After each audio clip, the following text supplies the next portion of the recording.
दहशतगर्द एक ऐसे नौजवान की दास्तान जिससे बचपन में जायदाद, ऐशो आराम, अपनों का प्यार, रिश्ते छीन लिए गए। हालात के चुंगल में फंसकर वो जुराइम की दुनिया में दाखिल हुआ।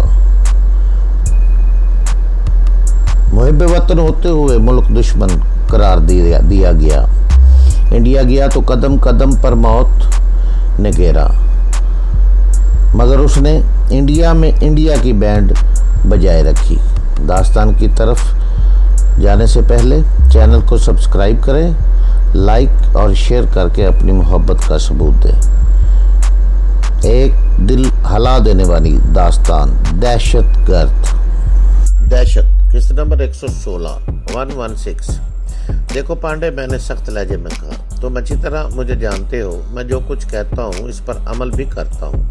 मैं तुम्हें सिर्फ 2 मिनट देता हूँ। इस अरसे में तुम खूब अच्छी तरह सोच समझ लो कि तुम्हें मरना है या जिंदा रहना है। मैंने उसकी गर्दन छोड़ दी, मगर उसके सीने से नहीं हटा। अचानक मुझे उर्मिला का ख्याल आया। वो न जाने किस वक्त कमरे से निकल गई थी। एकदम मुझे खतरे का एहसास हुआ, मगर इस वक्त तक बहुत देर हो चुकी थी। कोई सर्द आवाज में बोला, हैंड्स अप। बस महाराज, आप तुम्हारा खेल खत्म हो गया। हाथ सर पर रखो और खड़े हो जाओ। मैंने दोनों हाथ सर पर रखे और आहिस्ता आहिस्ता खड़ा हो गया। दरवाजे के पास उधेड़ उम्र और मजबूत तनोतोश का एक शख्स खड़ा था। उसके हाथ में रिवॉल्वर था। उसके साथ ही उधेड़ उम्र की एक औरत के साथ उर्मिला खड़ी थी। मुझे ये समझने में देर न लगी कि वो शख्स मोहन है। मौका पाते ही उर्मिला अपने बाप को बुला लाई थी। विनोद पांडे पागलों की तरह हंसने लगा और बोला, बेचारा कामरान, उसने पाकिस्तान से लेकर यहाँ तक मेरा पीछा किया। न जाने कितनी बार मौत की आंखों में आंखें डाली हैं, कितने लोगों को कत्ल किया है, मगर हासिल क्या हुआ? कुछ भी नहीं। उसने झुककर मेरा रिवॉल्वर उठा लिया और बोला, वैसे असूल तो ये कहता है कि अब हम दोनों में से किसी एक को मर जाना चाहिए। अब तुम खाली हाथ हो और मेरे हाथ में रिवॉल्वर है, तो जाहिर है तुम्हें मरना होगा। उसने रिवॉल्वर एकदम मुझ पर तान लिया। मैं खुद भी इस आंख में चोली से तंग आ गया हूँ। नहीं मिस्टर मोहरा, मोहन चीख कर बोला, कानून को हाथ में मत लें, इसे पुलिस के हवाले कर दें। आप समझते नहीं हैं इंस्पेक्टर मोहन, विनोद पांडे जलाकर बोला। यह रामजादा जब तक जिंदा रहेगा मुझे खुल के काम करने का मौका नहीं मिलेगा। मैं इसे जिंदा नहीं छोड़ सकता। मेरे घर में ये गैर कानूनी हरकत नहीं होगी। मोहन पूरी कुव्वत से चीखा। विनोद पांडे ने चौंक के मोहन की तरफ देखा।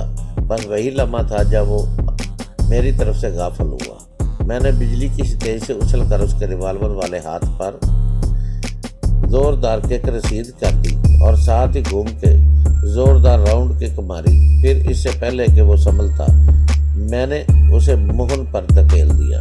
वो दोनों उलझे हुए फर्श पर गिरे। अचानक एक फायर हुआ। गोली मेरे कान के पास से गुजरती हुई दीवार में प्रवेश हो गई। हैंड्स अप, कोई लड़की चीख कर बोली और रिवॉल्वर ताने हुए कमरे में आ गई। वो उर्मिला से मुशाबा थी और यकीनी तौर पर उसकी बहन थी। अगर उसका निशाना अच्छा होता तो मेरी खोपड़ी के परखचे उड़ जाते। अपनी जगह से हरकत मत करना महाराज, वरना मेरा निशाना इतना खराब भी नहीं है, वो डपट कर बोली। विनोद पांडे जल्दी से उठकर खड़ा हो गया और दोबारा फर्श पर गिरा हुआ रिवॉल्वर उठाते हुए लड़की से बोला, thank you baby, thank you very much. आज मैं कामरान का किस्सा हमेशा के लिए ख़त्म कर दूंगा। उसे जितना जीना था जी लिया। इसने एक मर्तबा फिर मुझ पर रिवॉल्वर तान लिया। मेरे घर में क्या हो रहा है? उर्मिला की मां बुड़बुड़ा कर बोली, है भगवान, मैं पागल हो जाऊंगी। मैं अगर इसे जिंदा छोड़ता हूँ तो ये मुझे पागल कर देगा। विनोद पांडे ने हंस कर कहा। Hands up. दरवाजे के पास से एक और गरजदार आवाज सुनाई दी, कोई अपनी जगह से हरकत न करे। मैं मारे खुशी के उछल पड़ा, क्योंकि वो आवाज तैमूर की थी। वो बहुत मुनासिब मौका पर आया था। मैं फुर्ती से फर्श पर गिर गया। इसी वक्त जोरदार धमाका हुआ और गोली दीवार में प्रविष्ट हो गई। मैंने विनोद पांडे को रिवॉल्वर सीधा करके देख लिया था, वरना उसकी चलाई हुई गोली मेरे सीने में प्रविष्ट हो जाती। जवाबी तौर पर तैमूर ने फायर किया, मगर गोली उचट गई। मेरा ख्याल था कि तैमूर ने जानबूझकर गलत निशाना लिया है। वो विनोद पांडे को मारना नहीं चाहता था। विनोद पांडे भी फुर्ती से जमीन पर गिर गया था। उसने एकदम बल्ब पर फायर कर दिया। वह एकदम अंधेरा छा गया और मैं विनोद पांडे की तरफ झपटा, मगर वो जैसे उड़ता हुआ दरवाजे से बाहर निकल गया। फिर तैमूर ने चीख कर कहा, रुक जाओ वरना मैं गोली मार दूंगा। फिर लगातार 2 फायर हुए। मैं झपट कर बाहर निकला और जल्दी से बोला, ये मैं हूँ तैमूर, फायर मत करना। ये कहते हुए मैंने कमरे का दरवाज़ा बाहर से बंद कर दिया। फिर मैं ठंडा सांस लेकर बोला, अब यहाँ से निकल चलो। फायरिंग की आवाज़ सुनकर किसी मोहल्ले वाले ने पुलिस को फ़ोन कर दिया होगा। पुलिस आने ही वाली होगी। मगर वो निकल गया। मैंने शिकस्त मुर्दा लहजे में कहा, आओ फिर चलें, तैमूर ने कहा, और हम दोनों छिपकली की तरह रेंगते हुए बाहर निकले। इस बात का भी इम्कान था कि विनोद कहीं घात लगाए बैठा हो और मुझे देखते ही गोली मार दे। हम लोग जो ही गली के सिरे पर पहुंचे, दूसरी तरफ से पुलिस की जीप गली में दाखिल हुई। हम तेजी के साथ वहां से निकल गए। यह तो वाकई बहुत बुरा हुआ, ग्लोरिया ने कहा।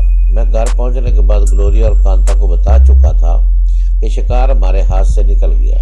कांता बगैर कहे काफी बना लाई और इस वक्त तैमूर काफी पीकर थकन उतार रहा था और साथ में मैं भी काफी चुस्कियां ले रहा था। मगर मैं उसे छोड़ूंगा नहीं, मैंने मुठियां बेचकर कहा। उसे जमीन की तह से खोद कर निकाल लूंगा। इस कमबख्त का तो कोई सुराग भी नहीं है हमारे पास, तैमूर ने कहा। वो कहीं ये मुल्क ही न छोड़ दे। वो जहाँ जाएगा मैं साए की तरह उसका पीछा करूंगा, मैंने फैसला कुल लहजे में कहा। ये और बात है कि वो तंग आकर दुनिया ही छोड़ दे। वो जो डीसीपी हमने पकड़ा है, मुमकिन है उससे कोई कलू मिल जाए, तैमूर पुरख्याल अंदाज में बोला। मुमकिन है उसके पास विनोद पांडे के बारे में कोई इतला हो। पुलिस के पास उसका रिकॉर्ड तो जरूर होगा। ठीक है, सुबह उसे भी खरीद लेंगे, ग्लोरिया ने कहा। सुबह होने में अभी बहुत देर है, मैंने जवाब दिया। इस अरसे में तो विनोद पांडे कहीं से कहीं पहुंच सकता है। यह कहकर मुठ खड़ा हुआ और तैमूर को पीछे आने का इशारा किया। चलो मैं भी चलती हूँ, कांता ने कहा। मैं भी तो देखूंगी कि आप लोग पूछ किस तरह करते हैं। ये सरदार जी कहाँ चले गए, मैंने ग्लोरिया से पूछा। सरदार जी की तबीयत ठीक नहीं थी, कोई टैबलेट लेकर अभी सोने के लिए गए हैं। हम लोग तहखाने में जा रहे हैं, तुम यहाँ का ख्याल रखना। इसका जवाब सुने बगैर तहखाने की तरफ बढ़ गया। डीसीपी सो रहा था, मगर आठ सुनकर बेदार हो। कमरे में लाइट बल्ब रोशन था। तैमूर ने आगे बढ़कर ट्यूबलाइट ऑन कर दी। डीसीपी पलक चमकाए देखने लगा। मैंने आहिस्ता से कहा, विनोद पांडे हमारे हाथ से निकल गया है। तुम इसके बारे में कुछ जानते हो? तुम तो मुझसे ज्यादा वेल इन्फॉर्म्ड हो। मैं भला क्या बता सकता हूँ, मेरी मालूमात गलत भी तो हो सकती हैं। फिर उसके फैमिली बैकग्राउंड के बारे में मुझे कुछ पता नहीं। विनोद पांडे की तफसीलात तो मेरे पास नहीं है, वो कुछ सोचकर बोला। ये हो सकता है कि उसका रिकॉर्ड किसी और नाम से हमारे पास हो। हाँ, ये हो सकता है, मैंने कहा। वो हर कदम पर तो अपना नाम बदल लेता है। फिर मैं चौंक कर बोला, उसकी कई तस्वीरें हैं मेरे पास, हो सकता है वो तस्वीरें देखकर तुम उसे शिनाख्त कर लो। हाँ, ये हो सकता है, उसने जवाब दिया। मैंने जेब में हाथ डालकर अपना पर्स निकाला और इसमें से विनोद पांडे की तस्वीरें निकालकर डीसीपी को दे दी। पहली तस्वीर देखते ही वो चौंक उठा और बेख्तियार बोला, ये तो हरिया है। कौन हरिया, मैंने पूछा। बम्बई बैंक डकैती का सरगना, डीसीपी ने जवाब दिया। इसके तीनों साथी पकड़े गए थे, मगर ये हाथ नहीं आया। सारी रकम भी इसी के पास थी। फिर दिल्ली के सराफा बाजार में जो डकैती हुई थी, वो भी इसने की थी। इसके क्रेडिट पर 9 से ज़्यादा कत्ल और बेशुमार डाके हैं। फिर ये काफ़ी अरसे के लिए गायब हो गया। मालूम हुआ कि पाकिस्तान में है। वहाँ से उससे ने 2-4 ऐसे काम किए कि हुकूमत ने उसे राह में रख लिया, मगर ये वहाँ से भी ज़्यादा नहीं टिक सका और राह को भी डबल क्रॉस कर दिया। ये तो मैं जानता हूँ। उसके फैमिली बैकग्राउंड के बारे में बताओ। ये दिल्ली के नज़दीक एक गांव का रहने वाला है। दुनिया में माँ, बहन और मामू के अलावा इसका कोई रिश्तेदार नहीं। अभी तक शादी भी नहीं की। इसने कई बरस यूरोप, अमेरिका में गुजारे हैं। वहीं इसने ब्लैक बेल्ट हासिल की। इसका निशाना बहुत ज़बरदस्त है। और कुछ, इसकी माँ और बहन गांव में क्यों रहती है? गांव में इसकी ज़मीनें हैं, इनकी देखभाल इसके मामू करते हैं। फिर हरिया कई हफ्तों तक घर से गायब रहता है।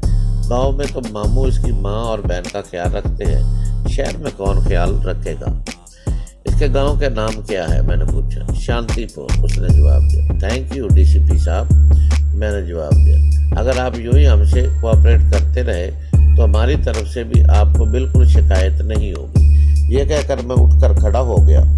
Wish you good luck and good night, मैंने हंसकर कहा और तय खाने से बाहर आ गया। तैमूर और कांता भी मेरे पीछे पीछे बाहर निकल आए। मैंने तैमूर से कहा, चलने की तैयारी करो, हमें अभी निकलना होगा।